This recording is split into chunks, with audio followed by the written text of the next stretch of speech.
Fala, pessoal, sejam todos muito bem-vindos a mais uma edição do Lane Campus, é o nosso segundo programa de 2021, mais uma temporada que se inicia, assuntos novos a debater, e hoje eu tenho aqui comigo nossos companheiros de sempre aqui na bancada, a Letícia que não participou do nosso primeiro programa, então, feliz ano novo, Letícia, tudo bem? Obrigada, tudo ótimo, é muito bom estar de volta. Feliz ano novo. Tem aqui comigo o Guilherme também. Obrigado, tem aqui comigo o Guilherme. E aí, Guilherme, tudo bem? Tudo bom, mais uma vez satisfação participar desse programa com vocês, estamos juntos de novo. Isso aí, para falar de um tema hoje super importante, super relevante, que a gente inclusive já devia ter trazido para o Lane Campus anteriormente, a gente tem aqui conosco o professor Luiz Marcondes. Uma honra tê-lo aqui conosco, professor, para falar sobre as atualizações da FIFA pós-Covid-19. E aí, professor, tudo bem? Tudo bem, Pedro, Letícia, Guilherme. Primeiro quero registrar, é um prazer estar aqui nesse espaço, uma honra também participar dos projetos do Lane Campus, né? Lane Campus, que é uma grande plataforma, é um dos grandes instrumentos que nós temos para divulgar o direito esportivo. Então, quero agradecer, desejar um feliz 2021 a todos e fico à disposição.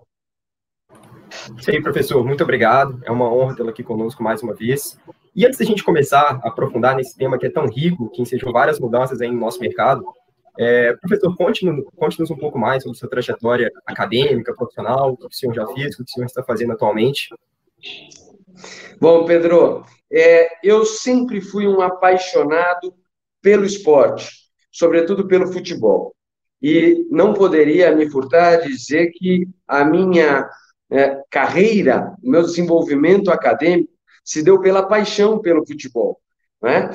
Se eu tive a possibilidade de fazer os cursos, não é, que fiz ao longo da carreira, agora desenvolvendo o doutorado, de verdade, a paixão pelo direito existe, mas é a paixão pelo esporte que me motiva, que me move. Eu, no início de carreira, no início da minha trajetória do contato com o direito, eu já busquei a área esportiva. O primeiro ano de faculdade já, eu fiz um estágio que não era na área esportiva e eu não consegui ficar por mais de 3 meses. E fui buscar esse espaço tão difícil. Nós sabemos que o mercado do futebol, o mercado esportivo, o direito esportivo está numa crescente, mas a dificuldade existe para entrar. Então, fica até um registro para todos que estão querendo batalhar essa área. Me recordo que eu fui participar de um congresso em Santa Catarina, sem conhecer absolutamente ninguém, e no primeiro ano de faculdade. E o meu pai me fez uma pergunta: o que você vai fazer num congresso de esporte, né, que tinha uma participação, tinha uma parte de direito esportivo? O que você vai fazer lá se não conhece ninguém? Eu falei: exatamente por isso.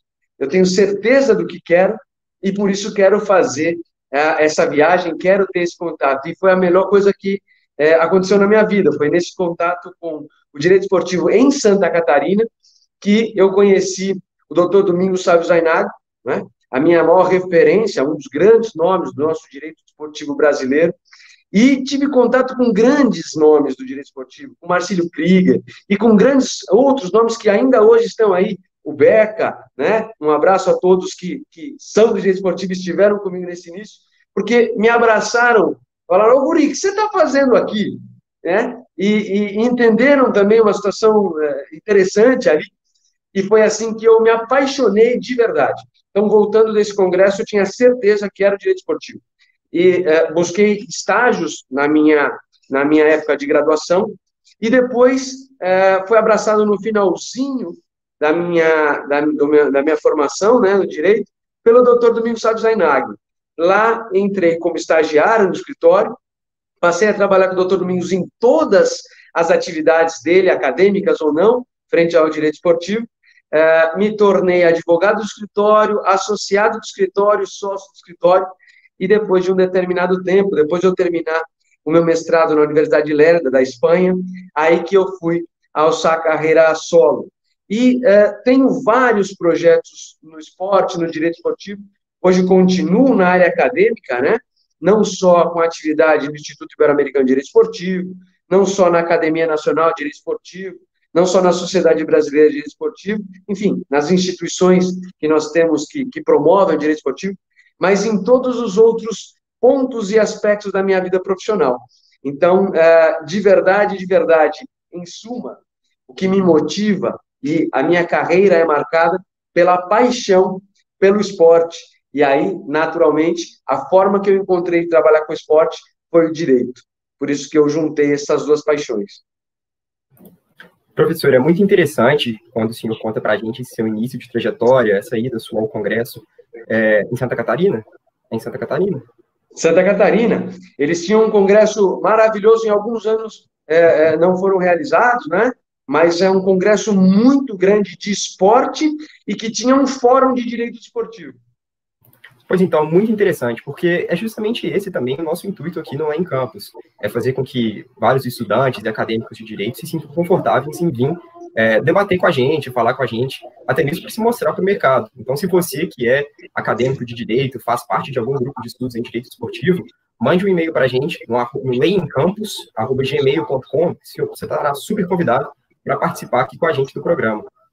E, professor, geralmente eu te faria a primeira pergunta do nosso tema, mas como a Letícia não participou do nosso primeiro programa, eu vou passar essa bola para ela e vou deixar ela fazer a primeira pergunta para você. Professor, seja muito bem-vindo.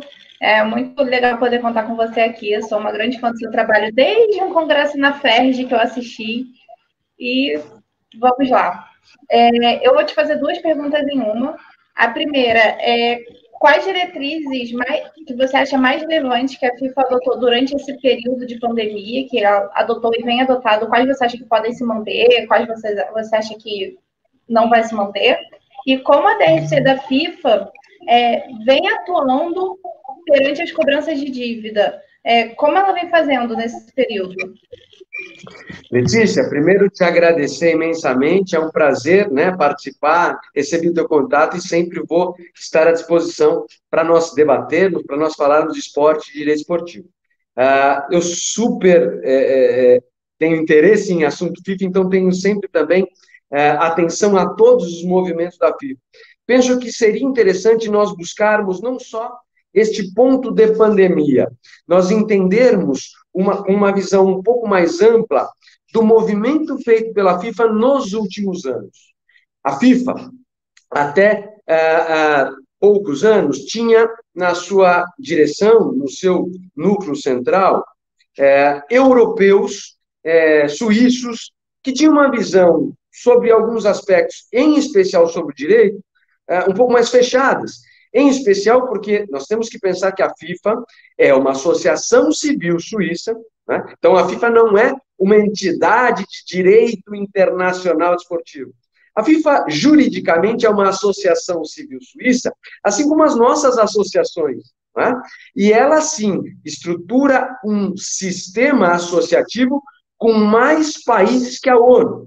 Ou melhor, juridicamente, são associações que representam mais países que a ONU. Essa questão é importante para nós entendermos, porque o direito realmente estrutura o sistema.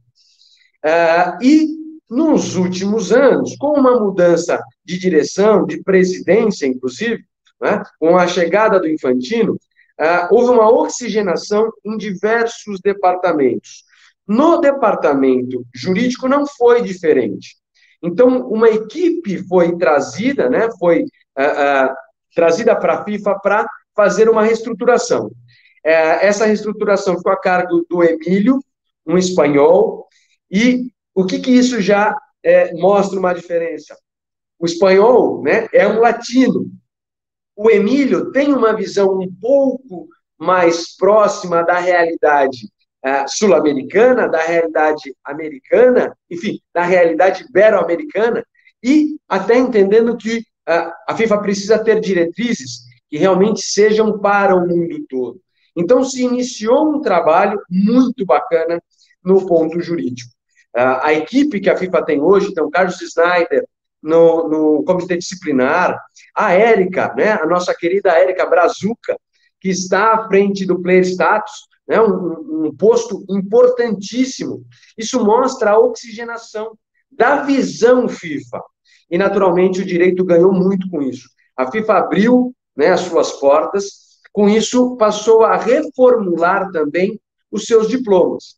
Então, a FIFA, no programa 2.0, passou a trazer os stakeholders, todos os membros da família do futebol, para discutir a estrutura, em especial a estrutura jurídica.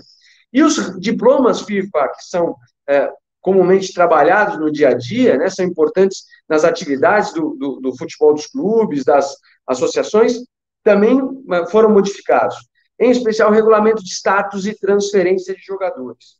Em 3 momentos, em 3 pacotes, a FIFA passou a trazer mudanças importantes na estrutura de transferência, também na parte da estabilidade contratual e, em especial, nas consequências por violações a dispositivos. Então, essa mudança FIFA, ela é um pouco anterior à pandemia. E isso nos mostra algo super interessante, quer dizer, a FIFA enrijeceu a ideia de controle por violação a dispositivos FIFA, a regulamentos. Isso é importante, né, para o respeito das normas do Sistema Federativo Associativo FIFA, e não foi diferente com a questão da pandemia. A pandemia é um momento muito difícil para todos nós, em todas as áreas, em todos os aspectos, e o futebol, naturalmente, não conseguiria sair ileso deste problema que nós tivemos e que nós temos ainda muitos resquícios, não é? Então, num primeiro momento, o setor jurídico da FIFA, enfim, o núcleo jurídico, analisou o impacto que isso ia ter no sistema, que ia ter não só nas competições organizadas pela FIFA. Isso é importante também nós entendermos, quer dizer, o sistema FIFA é um sistema que congrega diversas associações representativas, algumas, inclusive, que congregam as associações de determinada região. Então, nós temos que pensar que os impactos não foram só nas competições da FIFA, foram nas competições das associações nacionais, então, cada uma delas internamente teve impactos importantes, e também nas competições regionais, né, no caso do Brasil, as competições da Conmebol. Por isso que a FIFA, num primeiro momento, já trouxe um diploma específico para a Covid, e era interessante esse diploma que ele era um diploma já aberto, ele já se dizia aberto, quer dizer, esse é um primeiro marco, mas naturalmente com a evolução do período de pandemia, nós poderemos ter outras questões.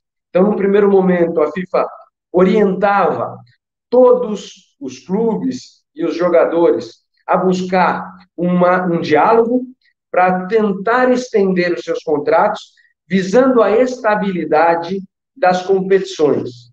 E pensando naquele momento que os resultados deveriam ser obtidos em campo. Se não era possível disputar o futebol dentro das 4 linhas, que o futebol, que a família do futebol pudesse esperar o melhor momento para retornar e que, na medida do possível, lembrando, são mais países que a ONU, então, encontrar um ponto de equilíbrio para o direito, a questão jurídica é muito difícil. Por isso, sempre nós podemos entender que a FIFA tem normas geralmente abertas, porque elas precisam agasalhar o fato concreto, o caso concreto, né, nas mais diversas associações. E foi essa a ideia da FIFA neste primeiro momento. Depois ela fez ainda uma segunda emenda, esclarecendo alguns pontos iniciais, quer dizer, então ela já dizia no primeiro diploma, isso são diretrizes, são orientações, mas todos precisam avaliar, não só o caso concreto, como também a legislação nacional. Lembremos que nós falamos de lex esportiva, nós falamos de normas oriundas do próprio movimento desportivo, que tem base privada, mas elas não estão só, elas coexistem com as normas oriundas da lex pública, quando o Estado regula o fato desportivo. Em especial, se nós formos observar a relação de trabalho desportivo, nós vamos ter a incidência das normas da lex esportiva com as normas da lex pública. E a própria FIFA, de modo sensível, nesse momento, disse: nós precisamos observar o que dispõe também a legislação de cada país. Em resumo, em suma, me parece adequada, interessante, a posição da FIFA desde o início da pandemia, tentando buscar um equilíbrio, uma harmonia, para que o futebol possa retomar com cautela, com segurança, mas sem deixar de lado a busca pelo resultado obtido dentro de campo. Professor, muito bom que o senhor tenha tocado nessa questão da oxigenação dos núcleos jurídicos da FIFA, porque, pelo menos ao meu sentir, eu não sei se o senhor concorda, é algo que pode provocar enormes mudanças nos regulamentos da FIFA num curto espaço de tempo. E mudanças essas que os clubes brasileiros são verdadeiramente interessados, e principalmente neste ponto que eu vou adentrar agora, que é a vedação ao TPO que a FIFA estabeleceu ainda em 2015, e, pelo menos ao meu sentir, é algo que pode retomar, reaquecer o mercado de transferências, que, de acordo com o Global Transfer Report da FIFA, que saiu ainda nessa semana, foi a primeira vez desde 2010 que o mercado de transferências do futebol masculino teve uma retração, ainda que mínima, é verdade, de apenas 4%, mas teve uma retração, e não é algo que a FIFA estava acostumada a lidar.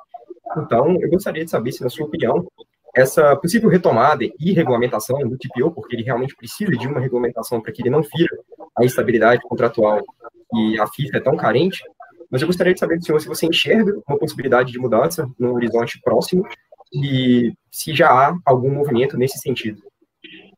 Pedro, super bacana a pergunta, é um ponto muito sensível e creio que tenha chegado o momento da FIFA olhar de forma mais profunda para este tema. Voltemos à ideia de que a FIFA tinha um núcleo jurídico e, naquele momento, uma visão muito europeia, simplesmente baniu, né? A palavra baniu é até forte demais, nós precisamos entender, interpretar ela juridicamente, quer dizer, é uma vedação, uma proibição da partilha dos direitos econômicos com terceiros. E até a questão dos terceiros, a FIFA também já teve aí uma mudança. Enfim, é um caso super complexo. Eu amo o tema de paixão, é o tema que eu desenvolvi no meu mestrado na Universidade de Lega, o tema do livro que publiquei, é o tema que continuo trabalhando no doutorado, e participei também, desde o ano passado, de um movimento com grandes lideranças, né, da área jurídica, dos mais diversos países da região sul-americana, tentando mostrar às entidades de governo do futebol, então não só a FIFA, mas a Conmebol, no caso brasileiro a CBF, a importância do TPO, ou vou até dizer melhor, dos direitos econômicos para alguns setores, para algumas regiões do futebol, em especial a nossa região sul-americana. Por quê? Porque desde a época do fim do passe, do início da era Bosman, o mercado sul-americano precisou buscar outras fontes de financiamento das suas atividades. Reparem que no sistema europeu, na Europa, os clubes têm uma estrutura diferente e a grande maioria consegue ir ao mercado financeiro para buscar financiamento, para buscar recurso financeiro, e tem uma facilidade muito maior que os clubes sul-americanos, até pela forma, pela organização societária que nós temos aqui. Por isso que a região sul-americana precisou, por um bom tempo, ir buscar como fonte alternativa a partilha dos direitos econômicos. Né? Isso, por tempos, não tinha regulação alguma, então realmente aconteciam distorções grandes, mas a FIFA, ao invés de regular isso, a FIFA simplesmente proibiu. E essa proibição me parece uma proibição equivocada. Não só sob o ponto de vista jurídico, porque, sinceramente, o TPO seria Third Party Ownership, seria propriedade dos direitos econômicos para terceiros. E aí eu faço a pergunta aqui, nós estamos num ambiente acadêmico.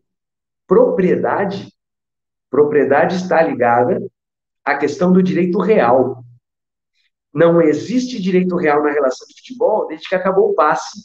Existe uma relação obrigacional, direito das obrigações, em que sempre haverá uma relação transitória e existe crédito e débito, obrigação e aquele que vai receber esta obrigação.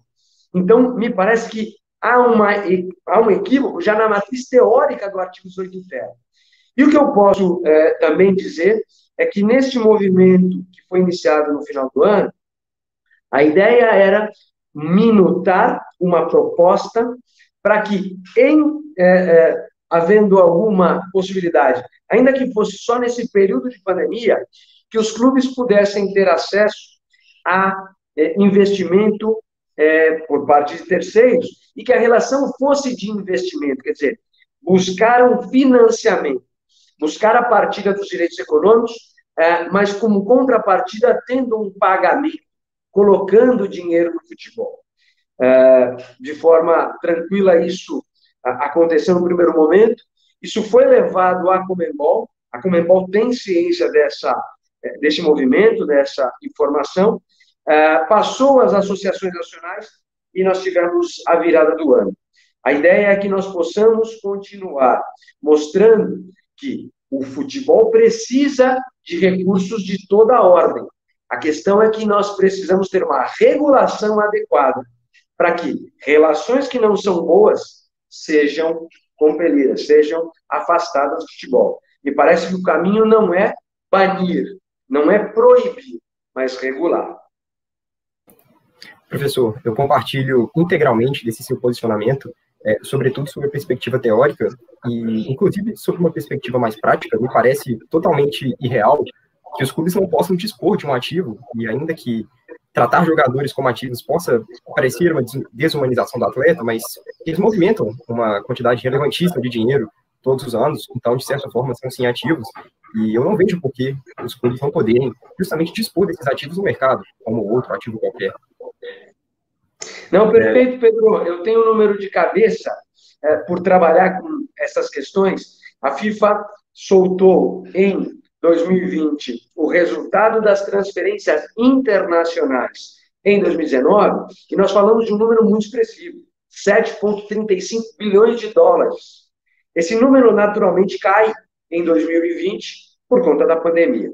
Mas nós precisamos entender que o futebol é uma atividade econômica, sim.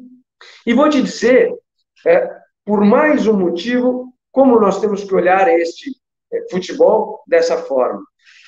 A FIFA está nesta movimentação que eu citei, criando, por exemplo, a Clearing House, que, mal comparando, será um banco dentro do sistema FIFA para as compensações financeiras. Ora, se nós fôssemos continuar com a visão do futebol amador, né, não do não profissional, do futebol amador do século passado, ou do início, né, do futebol, a própria FIFA não teria essa movimentação.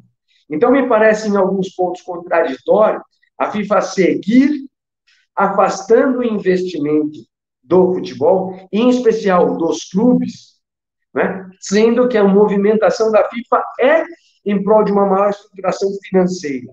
E, para finalizar, eu acho que o movimento da CBF, né, das federações, mas da CBF, da Conmebol e da própria FIFA em pandemia, no período de pandemia, foram movimentos bons. Quer dizer, tentaram fazer fundos, ajudar os clubes e tudo mais. Mas lembremos que o nosso futebol brasileiro, que é pentacampeão do mundo, tem a sua origem, enfim, histórica, tem os seus títulos muito ligados a atletas formados no interior do país, nos clubes pequenos. E a minha pergunta é, será que estes recursos de auxílio chegarão a todos os clubes que formam os nossos atletas? Porque para ele chegar num grande Vasco, Flamengo, Santos, São Paulo, Coritiba, Grêmio, Inter, ele passou naquele clube, daquela cidade do interior, que pode, nesse período de pandemia, morrer.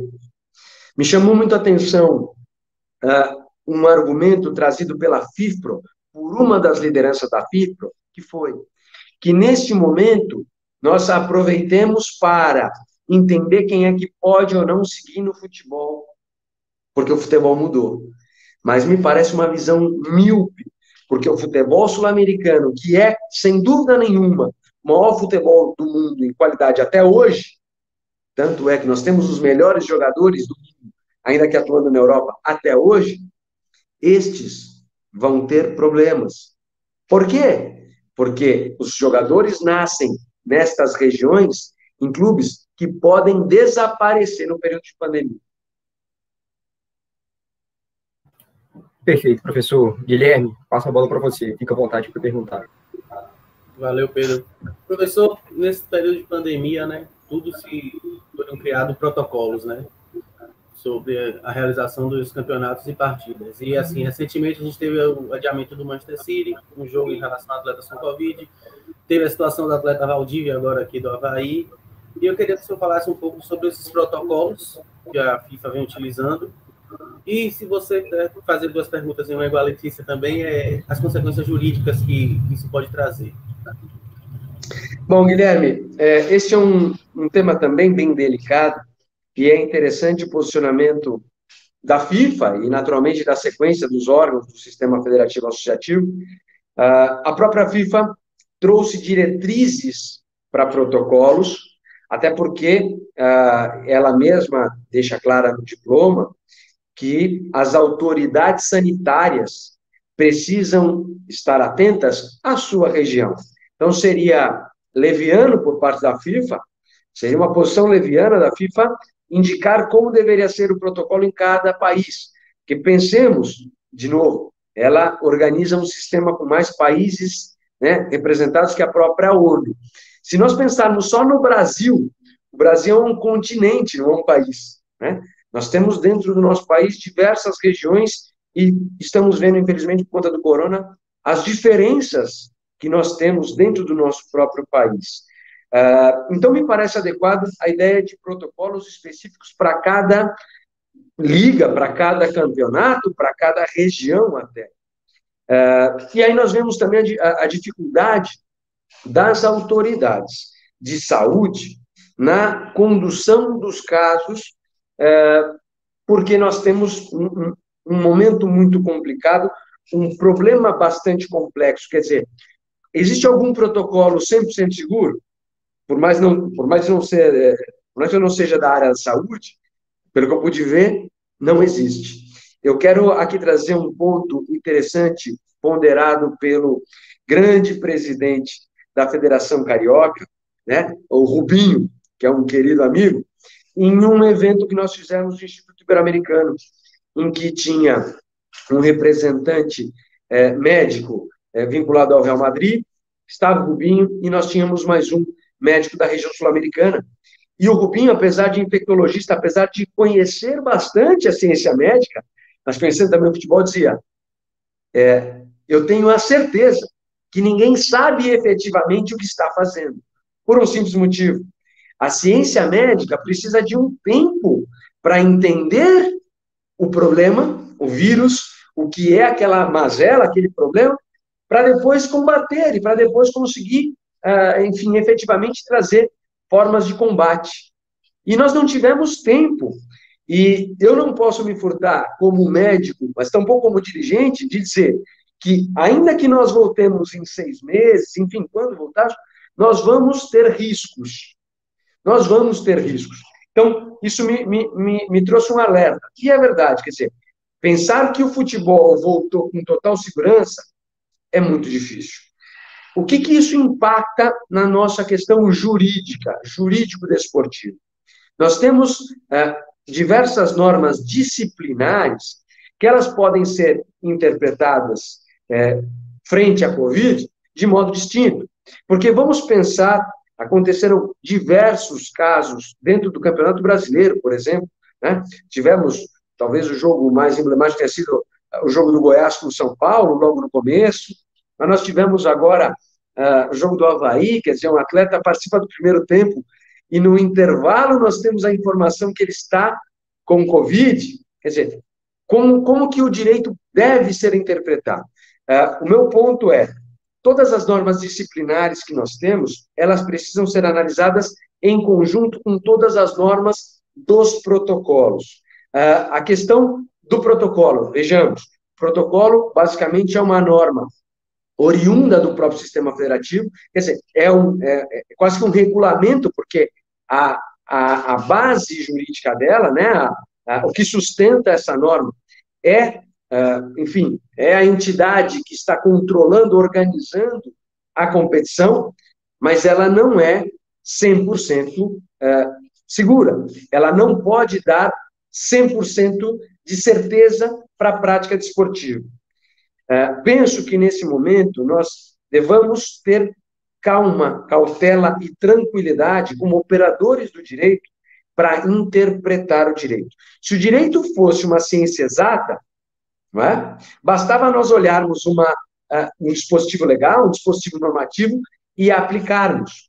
Penso que, nesse momento, sobretudo nesse momento de pandemia, nós, operadores do direito, precisamos ter ainda mais cautela, ainda mais sobriedade para entender uma possível violação à norma disciplinar. E lembramos mais um ponto interessante. No nosso país, diferente de muitos outros vizinhos, vamos dizer, diferente de quase toda a totalidade do sistema federativo associativo, FIFA, falando de futebol, no nosso país, a norma disciplinar ela não é lex esportiva. No nosso país, ela é lex pública. É uma resolução do antigo Ministério do Esporte, né? Agora é uma secretaria. Ou seja, nós temos no nosso país ainda uma questão interessante, que é como interpretar o Código Brasileiro de Justiça Esportiva, por exemplo, frente à especificidade de cada esporte. Isso é um ponto super interessante e já foi bastante debatido no Brasil, mas eu não vejo sendo debatido nos últimos anos. Quer dizer, será que o Código Disciplinar que nós temos, né, o Código Brasileiro de Justiça Desportiva, ele se adeque nesse momento de pandemia e a cada uma das modalidades? Porque a questão é entender a interpretação da norma, né, de acordo com o fato, de acordo com o momento. Resumindo o ponto, se não fica às vezes também muito teórico, me parece adequado que os nossos operadores do direito tenham cautela para interpretar os fatos de violação de protocolos ou de questões vinculadas a esse momento difícil de saúde. Porque, de verdade, há pouca ciência, né, e muita tentativa de acerto. Mas nós precisamos ter equilíbrio para interpretar os fatos de acordo com as normas jurídicas. Professor, vou fazer uma pergunta para o senhor e depois até creio que a Letícia vai completar essa pergunta, mas falando do meu último comentário a respeito do TPO, o senhor citou uma enorme dificuldade que os clubes menores e de mercados mais periféricos, como é aqui na América do Sul, terão em se manter rígidos financeiramente, sobretudo depois da crise provocada pelo Covid-19. E a gente sabe que uma fonte de recursos essencial para estes clubes, sobretudo os clubes formadores, é o mecanismo de solidariedade de atletas que são transferidos ao longo da carreira e que gera uma receita realmente vultuosa para esses clubes que têm um orçamento baixíssimo. Então, um assunto que vira e mexe, está na pauta dessas novas regulamentações da FIFA, é uma possível aumento na alíquota do mecanismo de solidariedade, implemento de alguma clearinghouse para que esse mecanismo seja distribuído de alguma forma mais transparente, mais eficiente também pela própria FIFA. Então, eu gostaria de saber o seu posicionamento a respeito. Não, super interessante esse tema também, Pedro. E veja, a FIFA, já na criação destes mecanismos, estão no mecanismo de solidariedade e da indenização por formação, buscava a solidariedade no futebol. É interessante trazer aqui também, para quem está acompanhando o nosso programa, isso não foi do nada, quer dizer, a FIFA, nossa, que boazinha, né?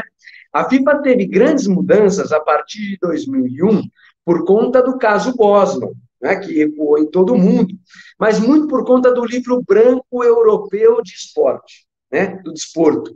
E este livro branco europeu de esporte, quer dizer, que tem as diretrizes do esporte na região europeia, na comunidade europeia, traz a ideia de maior solidariedade no ambiente do futebol, no ambiente esportivo. Então, um ponto importante também é que a FIFA entendeu que os clubes formadores, antes eles tinham o passe, antes eles tinham o atleta como um ativo, e a sua atividade ela era retroalimentada com a venda desse atleta, né?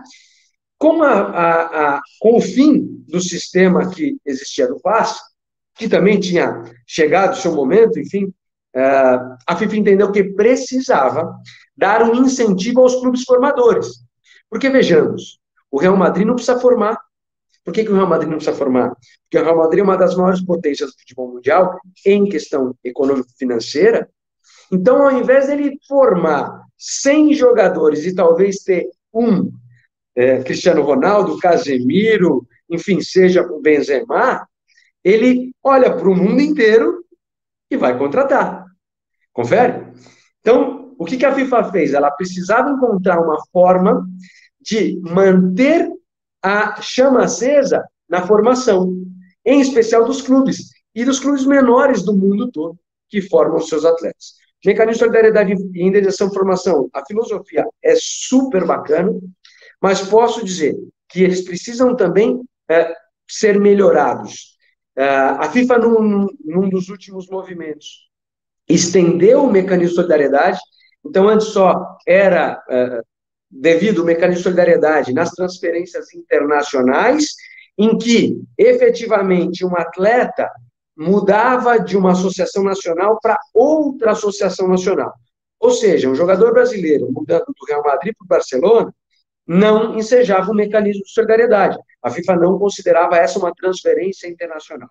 Mudança que aconteceu muito recente, hoje já é considerado, e eu acho isso interessantíssimo, em especial para os clubes sul-americanos, que são formadores, né? Se um jogador brasileiro sai do Barcelona para o Madrid, isso vai ensejar um mecanismo de solidariedade. Né? Mas o ponto, acho que o tendão de Aquiles nesse ponto ainda fica na indenização por formação, que é uma situação bastante interessante, diferente do mecanismo de solidariedade, de premiar os clubes que dão acesso ao atleta ao profissionalismo.